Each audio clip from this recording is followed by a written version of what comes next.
میرے محترم سامعین، فی الامیین رسولا منہم یتلو علیہم آیاتی ویزکیہم ویعلمہم الکتاب والحکمہ وَإِن كَانُوا مِن قَبْلُ لَفِي ضَلَالٍ مُبِينٍ۔ اس آیت مبارکہ میں اللہ جل جلالہ نے آقا نامدار حضرت محمد مصطفیٰ مجتبیٰ صلی اللہ علیہ وسلم کی بعثت کے مقاصد کو بیان فرمایا ہے، یعنی رسول اللہ صلی اللہ علیہ وسلم کو کیوں بھیجا گیا یہ بیان فرمایا ہے۔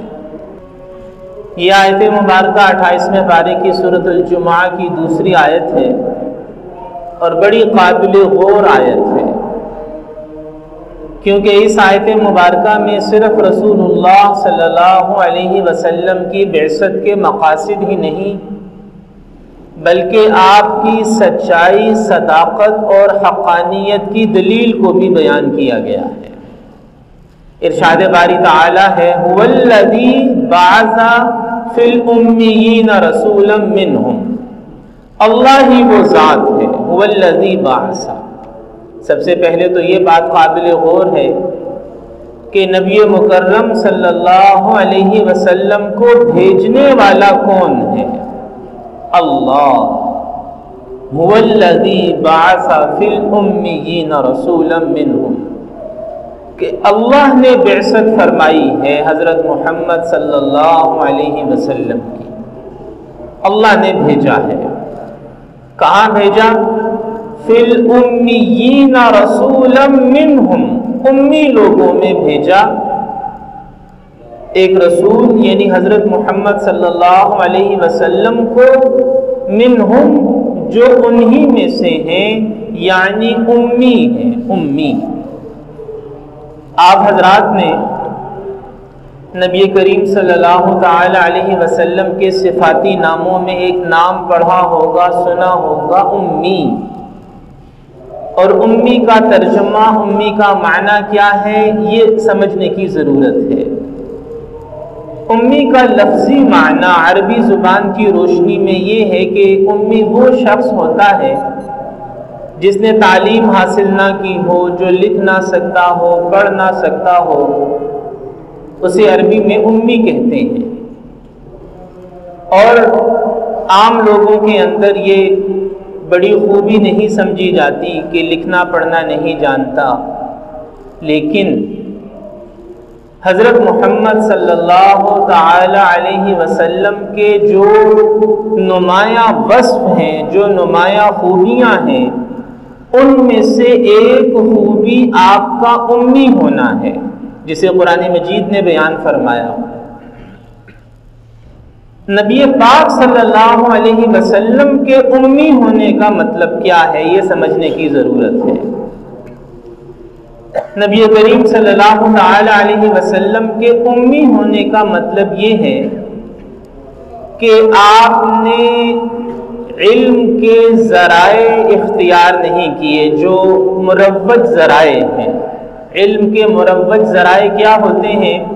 استاذ، دنیا میں انسانوں میں رسول پاک صلی اللہ علیہ وسلم کا کوئی استاد نہیں ہے۔ علم کے ذرائع میں سے ایک ذریعہ ہے تعلیمی ادارہ۔ نبی پاک صلی اللہ علیہ وسلم نے کسی تعلیمی ادارے میں علم حاصل نہیں کیا۔ علم کے ذرائع میں سے ایک ذریعہ ہے پڑھنا۔ نبی پاک صلی اللہ علیہ وسلم نے کسی کتاب کو پڑھ کے علم حاصل نہیں کیا۔ علم کے ذرائع میں سے ایک ذریعہ ہے لکھنا۔ رسول پاک صلی اللہ علیہ وسلم نے کبھی نہیں لکھا، لکھ کے علم حاصل نہیں کیا۔ آپ صلی اللہ علیہ وسلم کے امی ہونے کا مطلب یہ ہے کہ آپ نے حصول علم کے مروج ذرائع اختیار نہیں فرمائے۔ رسول پاک صلی اللہ علیہ وسلم نے علم کے حصول کے جو مروج ذرائع ہیں وہ اختیار نہیں فرمائے، لیکن آپ کے امی ہونے کا یہ مطلب نہیں ہے نعوذ باللہ کہ علم نہیں تھا، علم حاصل نہیں کیا، لیکن جو علم اللہ نے رسول اللہ صلی اللہ علیہ وسلم کو عطا فرمایا اپنی ساری مخلوق میں کسی کو عطا نہیں فرمایا۔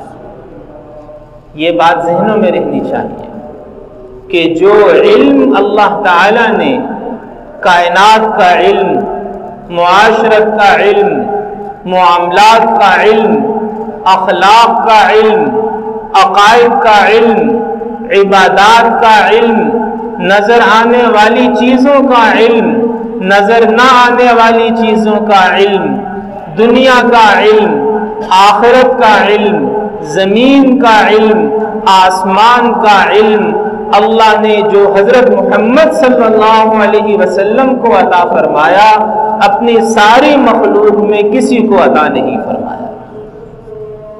لہٰذا آپ کے امی ہونے کا مطلب سمجھنا چاہیے کہ جو حصول علم کے مروج ذرائع ہیں آپ نے وہ اختیار نہیں فرمائے، لیکن علم تھا اور اتنا تھا کہ اللہ کی مخلوق میں کسی کو اتنا علم حاصل نہیں ہوا۔ اور یہی امی ہونا، آپ کا امی ہونا، یعنی آپ نے حصول علم کا کوئی ذریعہ اختیار نہیں فرمایا، آپ کا امی ہونا آپ کی نبوت کی دلیل ہے۔ یعنی آپ کا امی ہونا ہی دلیل نبوت ہے کہ آپ نے علم تو حاصل نہیں کیا، نہ استاد سے، نہ کتاب سے، نہ لکھ کر، نہ کسی تعلیمی ادارے میں، لیکن آپ جو شریعت لائے، آپ جو کلام لائے، آپ جو پیغام لائے، آپ جو دستور اور منشور لائے، اس نے انسانی تاریخ کو بدل کے رکھ دیا۔ علم لائے ہیں، انسانی تاریخ میں ایسا انقلاب کوئی نہیں لایا، ایسا انقلاب برپا ہوا۔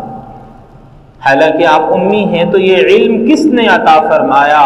یہ شریعت، یہ قانون، یہ آئین، یہ نظام، یہ دستور اور یہ منشور اللہ نے حضرت محمد صلی اللہ علیہ وسلم پر نازل فرمایا۔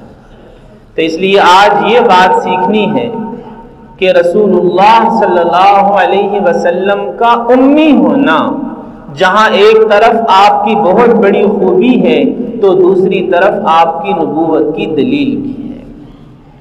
هو الذی بعث فی الامیین رسولا منہم، اللہ نے بھیجا امی لوگوں میں ایک رسول صلی اللہ علیہ وسلم جو انہی میں سے ہیں، اور ان کی بعثت کے مقاصد کیا ہیں؟ پہلا مقصد یتلو علیہم آیاتی، یتلو علیہم آیاتی، کہ وہ اللہ کی آیات لوگوں کو سناتے ہیں، اللہ کی آیات لوگوں کو سناتے ہیں۔ یعنی رب اور بندوں کے درمیان واسطہ ہیں، بندوں کے لیے ذریعہ ہیں رب تک پہنچنے کا، بندوں کے لیے ذریعہ ہیں رب تک پہنچنے کا۔ اللہ تعالیٰ نے رسول اس لیے بھیجے کہ رسولوں کا، نبیوں کا، پیغمبروں کا کام یہ تھا کہ وہ بندوں کو رب سے ملائیں۔ یتلو علیہم آیاتی، رب کا پیغام بندوں کو سنائیں، رب سے کٹے ہوئے بندوں کو رب سے ملائیں، یہی نبیوں کا کام تھا۔ اب یہ کام قیامت تک کے لیے حضرت محمد صلی اللہ علیہ وسلم کے سپرد کر دیا گیا۔ اب قیامت تک یہ جملہ بڑا قابل غور ہے۔ جس دن سے رسول اللہ صلی اللہ علیہ وسلم کی بعثت ہوئی، اس دن سے قیامت تک اللہ تک پہنچنا ہے۔ اگر بندے نے رب تک پہنچنا ہے تو ایک ہی واسطہ، ایک ہی ذریعہ ہے، اور وہ ہے حضرت محمد صلی اللہ علیہ وسلم کی ذات اقدس۔ اب اگر کوئی رب تک پہنچنا چاہتا ہے لیکن حضور صلی اللہ علیہ وسلم کو واسطہ اور ذریعہ نہیں بنائے گا تو وہ گمراہی کی دلدل میں اور زیادہ دھنستا چلا جائے گا۔ یہ جو عیسائی ہیں، عیسائی، کرسچن، مسیحی لوگ، یہ اس لیے غیر مسلم ہیں، حالانکہ یہ سابقہ نبیوں کو بھی مانتے ہیں، سابقہ کتابوں کو بھی مانتے ہیں، عیسیٰ علیہ السلام کو مانتے ہیں، عیسیٰ علیہ السلام پر نازل ہونے والی کتابوں کو بھی مانتے ہیں، لیکن غیر مسلم ہیں، اللہ کو بھی مانتے ہیں۔ غیر مسلم کیوں ہیں؟ کیونکہ یہ اللہ تک پہنچنا تو چاہتے ہیں لیکن حضرت محمد صلی اللہ علیہ وسلم کے واسطے کے بغیر پہنچنا چاہتے ہیں، اور حضرت محمد صلی اللہ علیہ وسلم کے واسطے کے بغیر قیامت تک اللہ تک پہنچنا ممکن نہیں ہے۔ اللہ تک رسائی چاہیے، رب تک رسائی چاہیے، رب کے قریب ہونا ہے تو حضرت محمد صلی اللہ علیہ وسلم کی ذات واحد وسیلہ ہے، واحد ذریعہ ہے، واحد واسطہ ہے۔ اس ذات میں پہاڑوں پر لیکن رب تک نہیں پہنچ سکتا اگر درمیان سے اس رستے کو، اس واسطے اور وسیلے کو نکال دے گا جو رب تک پہنچنے کا واحد رستہ ہے۔ یتلو علیہم آیات، اللہ کی آیات بندوں کو سناتے ہیں، بندوں کو رب سے ملاتے ہیں۔ اور دوسرا مقصد بیان کیا اللہ تعالیٰ نے، وَيُزَكِّيهِمْ وَيُزَكِّيهِمْ، کہ وہ اللہ کے بندوں کا تزکیہ کرتے ہیں۔ تزکیہ کیا ہے؟ دوسرا مقصد تزکیہ ہے لفظی معنی پاک کرنا، صاف کرنا، پاکیزہ بنانا، سنوارنا، سجانا۔ تزکیہ کا لفظی مطلب یہ ہے، وَيُزَكِّيهِمْ۔ رسول پاک صلی اللہ علیہ وسلم اللہ کے بندوں کا تزکیہ فرماتے ہیں، اس کا مطلب یہ ہے کہ ان کی روح کو، ان کے دل کو، ان کے اخلاق کو سجاتے ہیں، سنوارتے ہیں، پاک کرتے ہیں۔ ایک تو نجاست اور گندگی ہوتی ہے جو نظر آنے والی ہوتی ہے، اور ایک نجاست اور گندگی وہ ہوتی ہے جو نظر نہیں آتی۔ تزکیہ کا معنی ہے اس نجاست اور گندگی کو صاف کرنا جو نظر آنے والی نہیں ہے۔ دل کی نجاست، روح کی نجاست، اخلاق کی ناپاکی، اس کو ختم کرنا، اس سے بندوں کو پاک کرنا، یہ تزکیہ ہے۔ جھوٹ ایک ناپاکی ہے، غیبت ایک ناپاکی ہے، تکبر ایک ناپاکی ہے، غرور ایک ناپاکی ہے، حسد، نفرت، بہتان، وقت کا ضائع کرنا، اللہ کی نافرمانی کرنا، اپنی خواہشات نفسانیہ کا غلام بن جانا، یہ سب بری عادتیں ہیں۔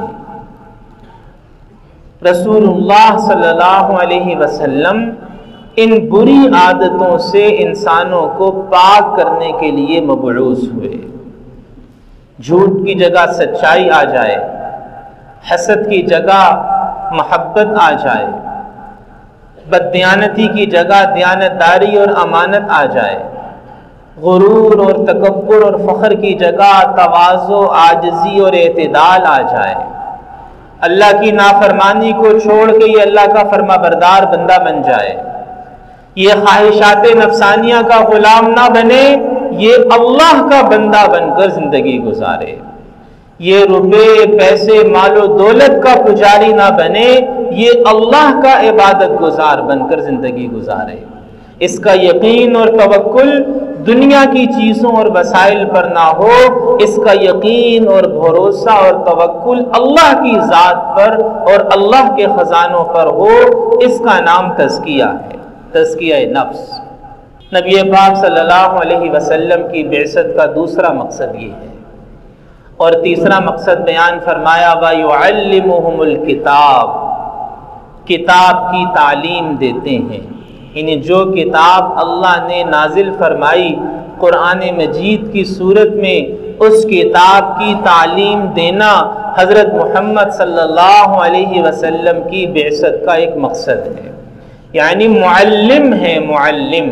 ایک ہے کتاب قرآن مجید جو اللہ نے آسمان سے نازل فرمائی، پھر اللہ نے اس کتاب کے ساتھ معلم بھیجے جو معلم اعظم ہیں، کائنات کے سب سے عظیم معلم اور استاذ ہیں، اور وہ حضرت محمد صلی اللہ علیہ وسلم ہیں۔ کتاب بھی بھیجی اور استاد بھی بھیجے، اور وہ جو معلم اور استاذ بھیجے قربان جائیں ان کی تعلیم پر کہ بول کے بھی سکھایا، یعنی اس کتاب کی وضاحت اپنے فرمان سے بھی کی کہ اللہ کا یہ حکم ہے، یہ کرنا ہے، اللہ نے اس سے منع کیا ہے، یہ نہیں کرنا ہے۔ اس کتاب کی تشریح اور تفسیر اپنی مبارک زبان سے بھی فرمائی اور اپنے عمل سے بھی فرمائی۔ ایسا استاذ کہاں ملے گا کہ جو بول کے بھی سمجھائے اور اپنی ایک ایک ادا، اپنے ایک ایک عمل سے بتائے کہ اس کتاب کا مطلب کیا ہے۔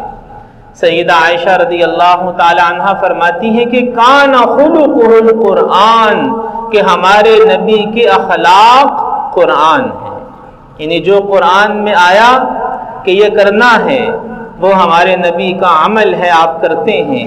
جو قرآن میں آیا کہ نہیں کرنا ہے اس کا ہمارے نبی کی زندگی میں دور دور تک کوئی واسطہ نہیں ہے۔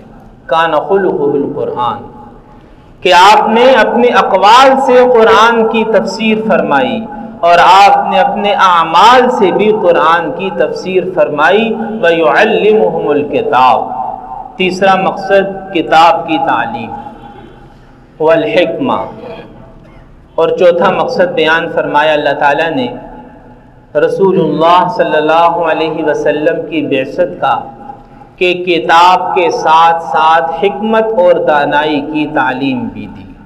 حکمت اور دانائی کی تعلیم، زندگی گزارنے کا طریقہ، اخلاق، معاشرت اور سماج میں کیسے رہنا ہے، بولنا کیسے ہے، دیکھنا کیسے ہے، سننا کیسے ہے، تجارت کیسے کرنی ہے، ایک اچھا انسان بن کر، ایک باکردار انسان بن کر زندگی کیسے گزارنی ہے۔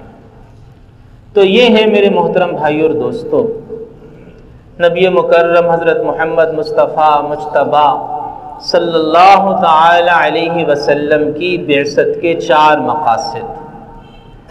اللہ کی آیات بندوں کو پڑھ کر سنانا، بندوں کے نفوس کا تزکیہ کرنا، یعنی ان کے اخلاق کو پاک کرنا، انہیں اللہ کی کتاب کی تعلیم دینا، اور انہیں حکمت و دانائی یعنی بہترین زندگی کیسے گزاری جاتی ہے یہ بتانا اور سکھانا۔ یہ ہے نبی پاک صلی اللہ علیہ وسلم کی بعثت کا مقصد۔ یہ سورۃ الجمعہ کی آیت نمبر 2 ہے، جس میں نہ صرف بعثت کے مقاصد بیان کیے گئے بلکہ ساتھ ساتھ آپ کی حقانیت اور صداقت کی دلیل بھی بیان کی گئی، جیسا کہ میں نے عرض کر دیا۔ اب آخر میں ایک قابل غور امر اس آیت مبارکہ کے حوالے سے، قرآن کی آیات سب سے پہلے نبی پاک صلی اللہ علیہ وسلم نے کس کو سنائی؟ صحابہ کرام کو، سب سے پہلے صحابہ کرام کو سنائی۔ دوسرا مقصد تزکیہ نفس، آپ نے سب سے پہلے کس کا تزکیہ نفس کیا؟ صحابہ کرام کا، اولین شاگرد صحابہ ہیں۔ وَيُعَلِّمُهُمُ الْكِتَابَ، کتاب کی تعلیم، آپ نے سب سے پہلے کس کو کتاب کی تعلیم دی؟ کتاب اللہ کی، صحابہ کرام کو۔ والحکمہ، حکمت و دانائی کی تعلیم، اولین شاگرد آپ کی حکمت و دانائی کے کون ہیں؟ صحابہ کرام۔ سب سے پہلے تو وہی شاگرد بنے، براہ راست استفادہ رسول اللہ صلی اللہ علیہ وسلم سے صحابہ کرام نے کیا۔ اب اگر کوئی شخص معاذ اللہ یہ کہے کہ صحابہ کرام نعوذ باللہ قابل اعتبار نہیں ہے، یا ان کے پاس علم نہیں تھا، یا ان کا تزکیہ نفس نہیں ہوا تھا، تزکیہ نفس نہیں ہوا تھا، تو وہ کیا کہہ رہا ہے؟ وہ دراصل استاد پر انگلی اٹھا رہا ہے، وہ معلم اعظم پر انگلی اٹھا رہا ہے کہ بھئی جو اولین شاگرد تھے اگر ان کا تزکیہ نہیں ہوا اور اگر ان کی تعلیم نہیں ہوئی تو اس کا مطلب یہ ہوا کہ استاد معلم اعظم صلی اللہ علیہ وسلم کی بعثت کا مقصد ہی پورا نہیں ہوگا۔ تو اس لیے یہ بات سمجھنی چاہیے، یہ بڑا نازک مقام ہے جب صحابہ کرام کی ذات پر انگلی اٹھائی جاتی ہے، تنقید کی جاتی ہے، تو یہ مقام بڑا نازک ہے۔ وہ در حقیقت کہیں اور انگلی اٹھا رہا ہوتا ہے، وہ کسی اور بارگاہ میں اشکال اور اعتراض اٹھا رہا ہوتا ہے۔ اس لیے سوچ سمجھ کر بولنا چاہیے، سوچ سمجھ کر بات کرنی چاہیے۔ تو نبی پاک صلی اللہ تعالی علیہ وسلم کی بعثت کے یہ مقاصد ہیں کہ اللہ نے آپ کو کیوں بھیجا۔ اب ہمیں سوچنا چاہیے، ہمیں غور کرنا چاہیے کہ آیا ہم بھی اس زندگی پر آئے یا نہیں، ہمارا بھی قرآن سے تعلق قائم ہو سکا یا نہیں، ہمارا بھی تزکیہ نفس ہو سکا یا نہیں، ہم نے بھی کتاب و حکمت کی تعلیم حاصل کرنے کی کوشش کی ہے یا نہیں۔ ہمیں اپنا جائزہ لینا چاہیے۔ اللہ پاک ہم میں سے ہر ایک کو عمل کی توفیق عطا فرمائے۔ وآخر دعوانا ان الحمد للہ رب العالمین۔